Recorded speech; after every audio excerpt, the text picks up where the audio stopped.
Hey guys, welcome back to my channel. This is Varun Tahin. So in the previous sessions, we saw the various use cases of Seaborn library in plotting aggregated values across the categorical variables. We had also interpreted the data by comparing the various plots. Now in this session, this is more to focus on time series data. So this is to appreciate the Seaborn's effort in giving us flexibility to check some trends over time that can give us clear picture on how different variables behave over time. So guys, this session is a must if we want to take timely and non-risky decisions. So here we will explore ways to visualize data gathered over time, and we will plot some simple time series plots and derive variables such as months and year and use them for richer visualizations. Okay, so we will again be using the same global sales data for this purpose. Okay, so I have written the code for loading the libraries and loading the data frames. So every data frame like market, customer dimension, product dimension, shipping and orders that we have used previously, I've loaded this. So let's run this. And let's say that now we want to visualize the numeric variables such as sales, profit and shipping cost over time. So we will see each of these data sets and then we have to visualize and merge some of those to view over time. Okay, so let me check what is in market df. Okay, and let's take order df. Okay, so I'll do head. So you note that the order date variable is in the order data frame, so we have to merge these two and check the trends over time. So what I'll do is I will merge these two data frames. So I'll say df equals to pd dot merge and then give market df and orders df, and then in how we will say inner join. Okay, so we are doing inner join, and on which attribute? It's on order id. Okay, because that is common across both the data frames. Okay, so you can see order id is present here as well as here. So when I join this and say df dot head, now after merging you will observe that now we have order date in the data frame, but it is stored as a string object currently. Okay, so how I am saying this? This is because when you do df dot info, you will find out that order date is an object, but for date time you will see something like date time 64. Okay, so we have to basically convert it to date time object. So we can do that by using pd dot to date time. Okay, so let's do that also. So I'll say df and then put this order date here and then give pd dot to underscore date time, and then again I will give this inside this function. Okay, let's execute it. Okay, sorry, should be dot. Okay, so when I execute it and check the df dot info, you will find that order date is of type date time 64 now. Now since each day multiple orders were placed, we need to aggregate the sales using metrics such as mean or median. Okay, and then create a time series plot. So we have to do all that to check how time series objects work and how we can plot that using Seaborn. So we will group by order date and then compute the sum of sales on each day. Okay, so let's aggregate. So for that I will use a different df known as time df, and I will say df dot group by and give order date.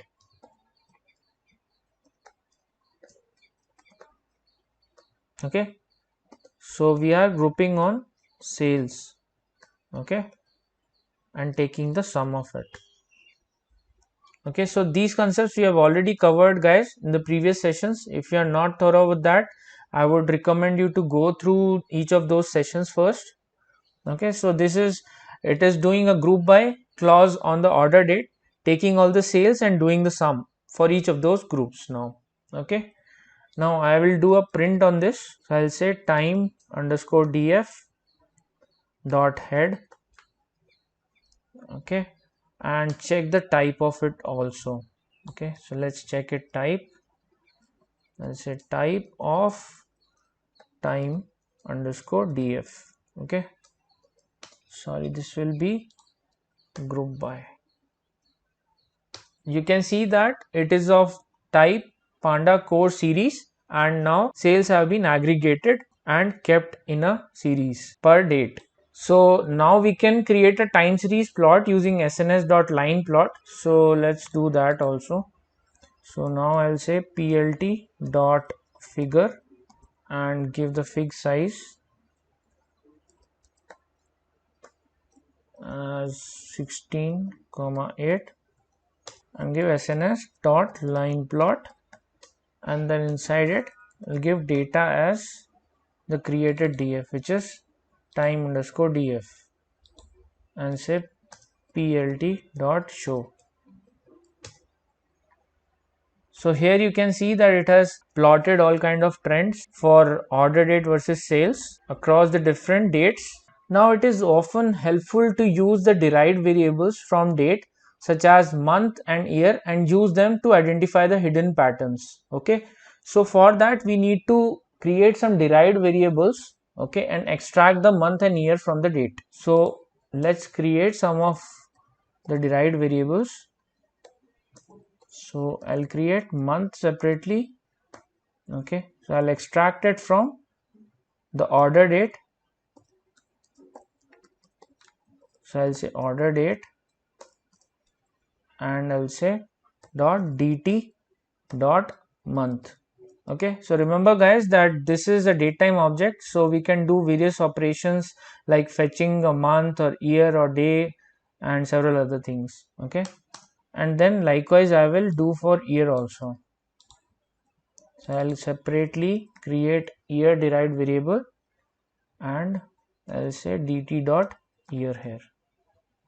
Okay, so let's check the change data frame now. So you will observe that it has extracted the month and year from the order date. Okay, so 07, so 7th month, and year is 2010. So likewise for the other records also it has fetched, and it has created these two derived variables. And now we can plot the average sales across years and months. Now let's plot the average sales across years and months. So I'll define this df time again and say df dot group by,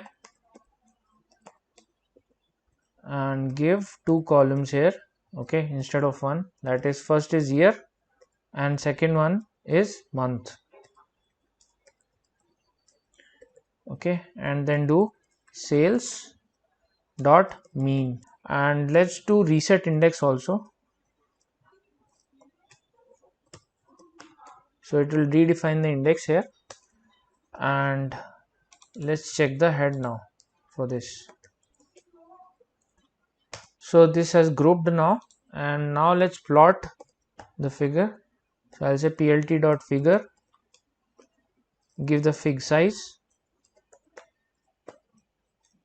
as 8,6, and then do sns dot line plot, give in data this data frame, which is df dot time, and in x-axis we'll give month.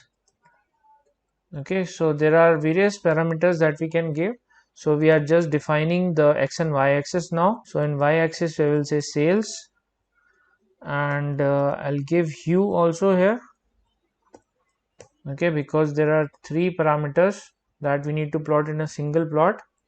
So here I will say year, and style also I'll say year. Okay, let's do plt dot show.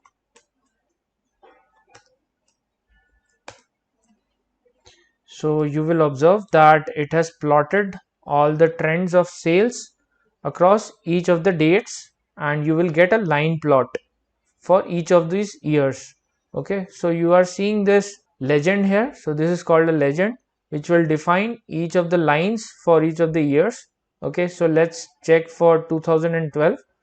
So it has started gradually, it has dipped down, and then again it jumped up, and then again it came down, and then it is more of like a zigzag pattern it is following. So for each of the months you can track what will be the progress of the sales, and you will get the same, and you'll get all of the information in the same plot. So this is kind of a time series plot.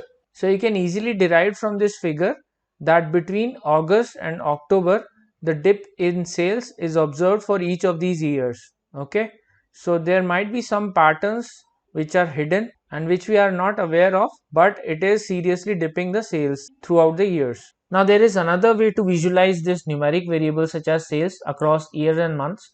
So we can pivot the month column to create a wide format of data frame and then plot a heat map. Okay, so we have also seen the pivot table, so we'll be using the same, and then we will plot the heat map for that. Okay, so I will create a different data frame and name it as year month, and this is specifically for the purpose of creating the pivot table. So I'll say pivot table. Okay, and here I will define the original df which we had with values as sales column, okay, index as the year, and columns as month. Okay, and we'll do an aggregation function. So agfunc, which is mean of sales. Okay, then we'll just display this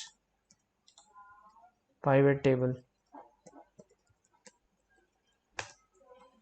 Okay, so this is another way of representing more than two variables in a table. Okay, so this has created it in a sense which is more interpretable, and now we can create a heat map using sns.heatmap.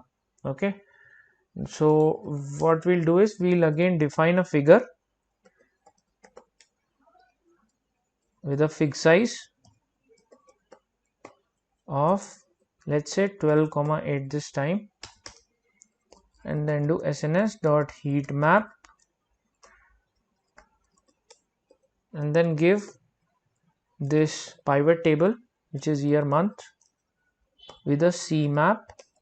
So I'm just defining a color combination of YLGNBU, which is yellow, green and blue. Do plt dot show. So you can observe from this heat map that 2009 was a good year for sales because more of the sales were going towards the darker side of blue. Okay, so darker blue means good sales and towards yellow means bad sales. Okay, so this was good year, and then 2012 was kind of a moderate year with highs and lows, but 2010 you can clearly say that this is not a good year. Even 2011 was not so good year because we can see a lot of yellows in the timeline. So we can clearly interpret this, and it is more visible when we plot our time series data on heat map and line plot. Now there is this additional documentation which I will give in the description also, that you can go through and check what all heat maps provide. So it has all the specific attributes that you can set and get different plots of heat map. So this is it guys for today, and this session also brings us to the end of visualization sessions. So congratulations, you have completed that. Next session onwards we will be seeing how do we work with SQL queries, as database is an essential part of ETL. Until then guys, please let me know if you want a detailed session on any of the topics by commenting below on this video. Also, if you like my content, please don't forget to subscribe my channel and hit the bell icon for future updates. Remember guys, this will be a one-stop channel for anything and everything you need to learn for data science. Please take care of yourselves and your loved ones. I will meet you guys in the next session. Until then, thank you for watching and stay safe.